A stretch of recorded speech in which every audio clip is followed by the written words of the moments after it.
The Miami Heat had it on today here in chilly Washington, D.C. A 31-point victory over the hapless Wizards. Welcome to Heat Live, presented by Verizon. That's a view outside the Capital One Arena where the Heat just took apart the Wizards, 132-101. Here's what we got in store on today's episode of Heat Live. Coach Spo, we're going to feel good about the way his team played today. He made some really interesting and positive decisions for his team today. John and Amy will give you their view on today's takedown. Take you inside that Heat locker room. Find out how they're feeling about this bounce-back 31-point win, which ties the fourth widest margin of victory this season for the Heat. Ties with the margin that they beat their next opponent. 31-point win against Utah, 147-116. The Heat will play Utah at home tomorrow night. Eric Reed with John Crotty. John, the Heat with today 21 threes. I think 7 different guys tripled. You know, they're 6-0 when they triple at least 20 times, but just a symbol of everything going well today. No, I agree. It was a dominant performance after a strong start by the Wizards. Miami came back and the bench got involved. They kept pouring the pressure on both ends to the Wizards. Their defense were forcing turnovers. The offense was really moving the ball well and active and engaged. But the thing that I really like to highlight is the rebounding. I thought the way Miami continued to send multiple guys to the offensive glass, it was impressive. They used great energy and effort to out-rebound the Wizards in a 60-42 advantage. That's a plus 18. And on the offensive end in particular, the modus operandi for Miami has been to send multiple bodies at the rim, and they had 21 offensive rebounds, which is extraordinary. It was a plus 11 advantage there. Those second, third chance efforts allowed Miami to get some really good looks at the basket, both beyond the arc, but also inside high percentage scores, with their ability having 31 second chance points. 5 offensive rebounds for Wiggins, 4 offensive rebounds for Jaime Jaquez Jr. There are 2 things that really intrigue me about today's game. As you look at Bam and Kel'el, for the first time in weeks, they played side by side on the court at the same time. They were both impactful and aggressive. They really work well together tonight. Both players were very strong. For Kel'el, his first double-double since the 4th of January. He was impactful from the moment he stepped on the court today, and Ware played almost 30 minutes of the game. So those are the 2 things that jumped out at me. There are 2 things. Spo's decision to go back to a lineup he hasn't used in weeks with Bam and Kel'el together. John, the other choice was a difficult one for him because he loves and trusts Drew Smith. He went with Jakucionis, and Jakucionis made that look like a very good decision today. I mean, both those decisions were really interesting. I think he went with the 2 big lineup early. Let's talk Jakucionis here because of his tangible contribution, able to get to the open area and make some important shots out beyond the arc when the game was still very much could have gone either way. And then the decisions he made, I thought, with the ball in his hand from a passing perspective were excellent. I mean, really finding his bigs, understanding where to deliver the ball to make them most successful in the shooting pocket or towards the rim. I call it draw and drop, where he was able to drop the ball off to Bam and Ware around the basket with some of the best shot blockers in the NBA on the Wizards side in attendance. And he made the right decision over and over again. Had a career high 19 points.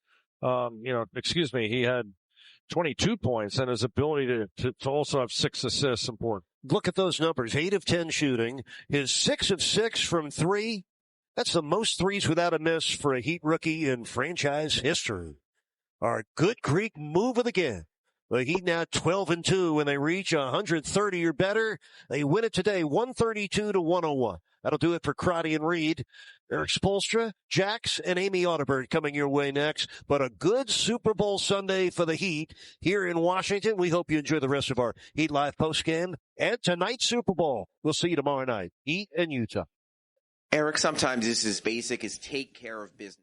Thoughts on how your team took care of business today? Yeah, we've shown that ability to bounce back after disappointing games. It started yesterday with a good, solid film session and meeting once we got here after a long day of delays.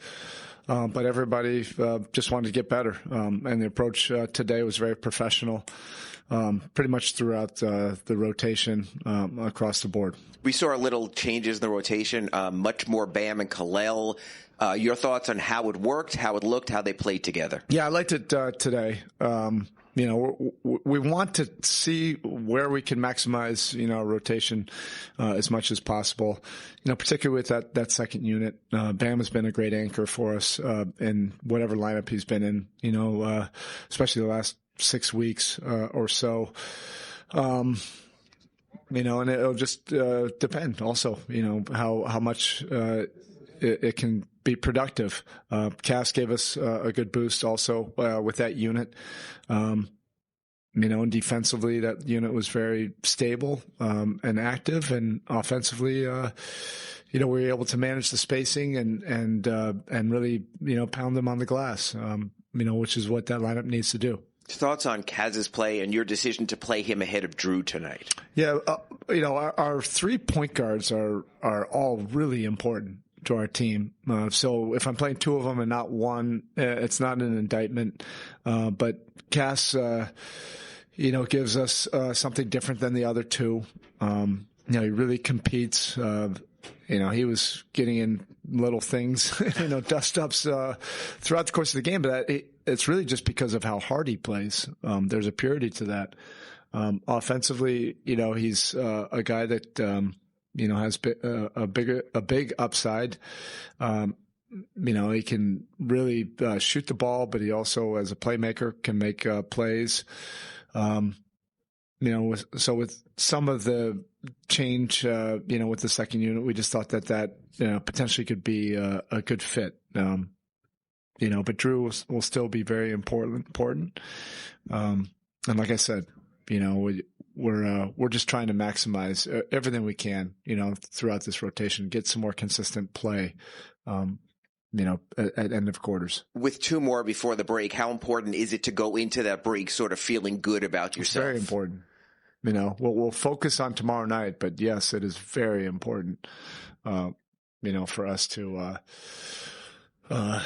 handle the next one, professionally tomorrow night. Typically, Pella's the energizer.